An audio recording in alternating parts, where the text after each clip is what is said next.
What happens to inmates during martial law?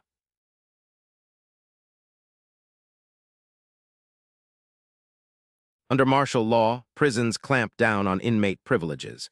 Family visits may be canceled or severely restricted to avoid security risks.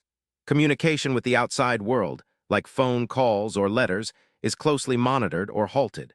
Recreational activities are often cut back, increasing tension inside the facility. These measures aim to maintain order but can cause significant psychological stress for inmates. With military control, soldiers and officers oversee prison security and daily operations. Unlike civilian guards, military personnel may enforce rules more strictly and use force to suppress any disturbances. This can lead to a more intimidating environment where inmates have less room for negotiation or leniency.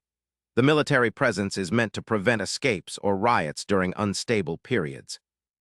Martial law can impact inmates' access to justice.